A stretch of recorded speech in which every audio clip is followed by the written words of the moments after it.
Vamos falar sobre filmes? O filme que eu escolhi hoje é O Pescador de Ilusões. Ele é um filme que ele não só traz muito a questão da saúde da doença mental e a questão do próprio estigma da doença mental, mas ele traz uma simbologia muito importante que remete à situação da perda, a dificuldade que a gente tem de administrar uma perda abrupta de alguém que a gente ama bastante. O Pescador de Ilusões é um filme com Robin Williams, Jeff Bridges. Recentemente eu fiz um outro vídeo com um filme com o Jeff Bridges. Mas a história do Pescador de Ilusões, ela começa com o Jeff Bridges, que é um locutor de rádio, cujo personagem se chama Jack Lucas. E ele tem um programa de rádio muito famoso que tá bombando, na verdade. Só que assim, ele é uma personalidade extremamente egocêntrica, ele é altamente egoísta. E ele trata as pessoas que ligam para ele, normalmente pessoas muito carentes, né, que ligam para ter alguma palavra de consolo, para ter um momento também, né, de um lugar ao sol, um momento em que são evidências, e ele trata as pessoas normalmente muito mal. E aí é interessante também, se a gente parar para pensar, que assim, o cuidado que a gente tem que ter com o lugar que a gente ocupa em determinadas posições, principalmente assim, na questão da mídia, quando a gente começa a falar de coisas que a gente não domina. Eu não sou diretamente responsável por aquilo que alguma pessoa possa fazer a partir de uma fala minha, mas, por exemplo, se eu estou falando com uma pessoa que é vulnerável, se eu estou falando com uma pessoa que tem um nível de fragilidade e eu não tenho traquejo para lidar com isso, a minha fala, ela pode se tornar uma orientação, uma fala perigosa. Então, assim, ele está conversando com um ouvinte, que era uma pessoa extremamente tímida, que quase nunca saía de casa, e ele conta que ele tinha conseguido ir para um barzinho da moda, que era um barzinho frequentado só pela alta sociedade, as pessoas mais descoladas e tudo.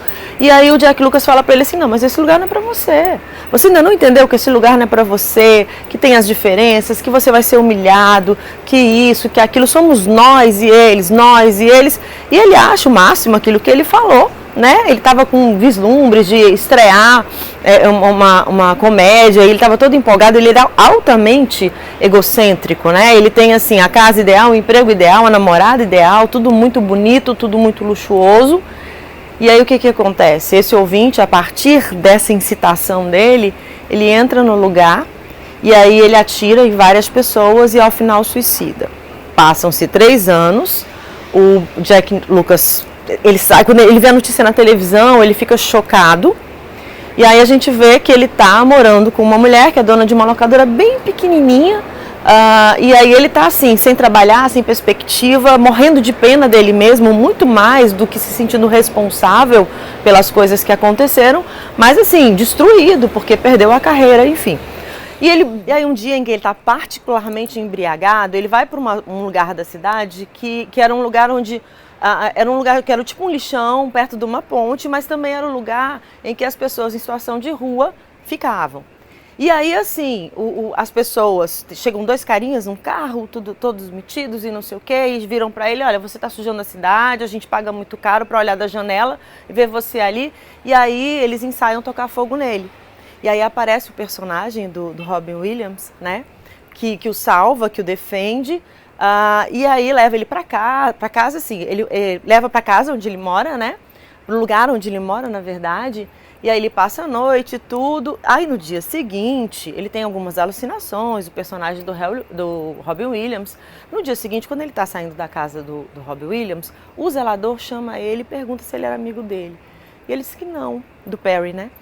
Aí o zelador conta a história para ele. Ele fala assim, não, na verdade, eu deixo ele morar aqui de favor, porque eu tenho pena dele. Ele morava no andar de cima com a mulher dele era linda, ele era apaixonado por ela. Ele era professor e um dia eles tinham ido jantar, eu não sei se você ouviu falar de um tiroteio que teve há 3 anos num bar. E um dia ele estava jantando com a mulher dele e aí o cara entrou e matou a mulher dele na frente dele. Depois disso ele entrou num surto, ele ficou internado numa clínica psiquiátrica sem falar durante 1 ano e depois disso ele voltou a falar. E aí, obviamente, né, espera-se, o Jack Lucas leva um susto porque ele se dá conta de que ele tinha destruído a vida de uma pessoa. Porque até esse momento ele estava com tanta pena da situação dele, da perda dele, da frustração dele, que ele não tinha se dado conta de que a ação dele tinha repercutido na vida de várias outras pessoas. Então o cara, ele era casado, ele estava feliz, ele estava trabalhando e de repente ele se viu destituído de tudo. E na dificuldade que ele tem de lidar com o luto, o que ele faz? Ele simplesmente rompe com a realidade. E aí ele não dá conta de viver no mundo na ausência da mulher dele, e aí ele perde tudo de uma vez só. E aí ele começa, por conta de uma sensação de que ele precisa se sentir melhor com ele mesmo, ele começa a tentar resgatar a história do cara. E aí ele começa a tentar ser amigo dele. E aí ele descobre que o Perry, ele tinha uma pessoa por quem ele era apaixonado. Era uma moça que ele nunca tinha falado com ela, ele simplesmente a via. Ela era uma pessoa extremamente sozinha, né? Totalmente atrapalhada, que trabalhava numa editora de livros. E ele seguia com o olho, né? Ele seguia a trajetória dessa moça e conta pro Jack que ele estava apaixonado e tudo mais. E aí o Jack tenta fazer o quê? O encontro dessas duas almas tão solitárias e tão sofredoras. E aí com a namorada, né? A vivida pela Mercedes Ruehl, o Jack proporciona um encontro deles dois. É interessante porque, assim, todas as vezes em que o Perry ele se aproximava de alguma coisa que remetesse ele à história dele, ele via uma imagem de um cavaleiro, como se fosse um cavaleiro das trevas, todo vestido de vermelho, cuspindo sangue, né? Tem uma hora que a gente faz uma certa analogia com a história de Don Quixote, né? Mas ao mesmo tempo ele tem um momento também do filme que tem uma cena icônica que ele deita no Central Park olhando para as nuvens, né? Ele brinca vamos brincar de desfazer as nuvens, mas isso só funciona as nuvens se a gente fizer sem roupa. E aí ele deita e aí ele fica contando. E aí ele conta a história do pescador de ilusões, que é a tradução que veio pra gente, né? Mas que é a história do Fisher King. E aí ele conta a história de um menino que um dia que o menino que estava destinado a ser rei um dia se deparou com o cálice sagrado, né? E aí ele ouviu que o cálice sagrado ele tinha o poder de curar o coração do homem. E ele disse que quando o príncipe ele se apossou, quando o menino se apossou, segurou o cálice, ele se sentiu poderoso, ele se sentiu grande demais.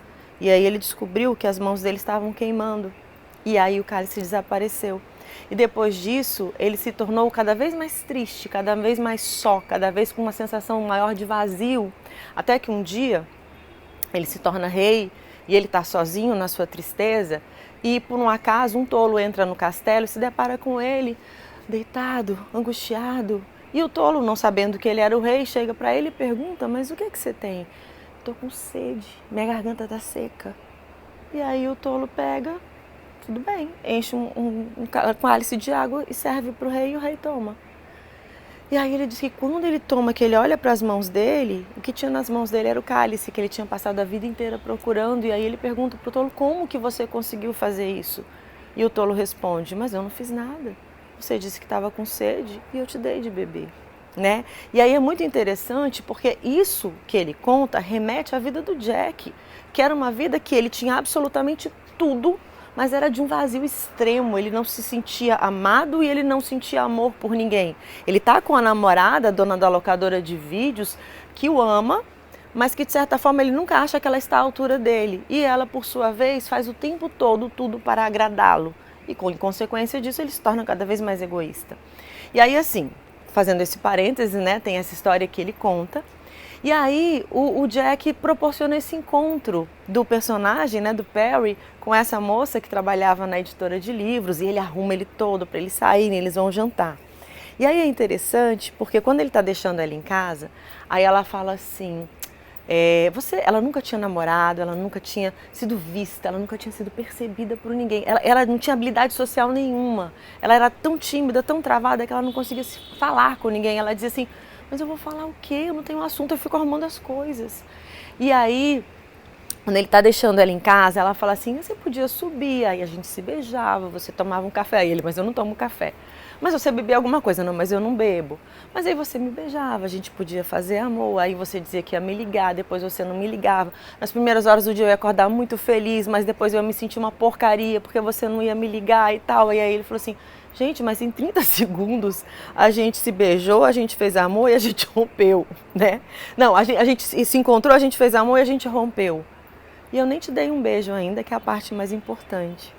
E aí nessa hora ela fica muito emocionada e aí ela o beija. E aí quando ela sobe, ele não entra na casa dela, ele fica muito feliz. E isso automaticamente remete a ele a culpa de estar esquecendo da mulher, da dor, de toda a história. E aí ele alucina e na alucinação dele ele vê de novo o seu perseguidor, aquele cavaleiro das trevas. Nisso ele sofre um acidente, ele apanha e aí ele vai parar no hospital. Só que quando ele vai parar no hospital, ele entra de novo num estado de catatonia. Porque assim, o que ele não podia? Ele não podia deixar esse cavaleiro se aproximar dele, porque ele ia ter que enfrentar a realidade. Qual era a realidade? Da vida sem a mulher que ele amava. E principalmente quando é que isso vem? Quando ele se sente culpado por começar a vislumbrar a possibilidade de viver novamente. Nesse intervalo, o Jack, se sentindo muito importante, se sentindo pleno, porque tinha proporcionado a felicidade para o outro, não sabia ainda que o outro estava no hospital, ele liga para o agente, pergunta se tem jeito dele retomar a carreira, o agente diz que sim. Curiosamente, uma das primeiras atitudes dele é a seguinte: romper com a menina com quem ele esteve durante esse tempo, porque ela serviu para ele enquanto ele não tinha nada. No vislumbre dele voltar a ter as coisas que eram interessantes para ele, nessa vida ela não cabia, né? E é muito interessante que ao mesmo tempo ela se contentou em viver com ele fazendo isso, e nessa hora ela leva um susto ao compreender o quanto ele era egoísta, só que ela não entende que ele tinha sido egoísta o tempo todo enquanto estava com ela. O ato dele menos egoísta foi fazer alguma coisa para uma outra pessoa a fim de que ele se sentisse bem novamente.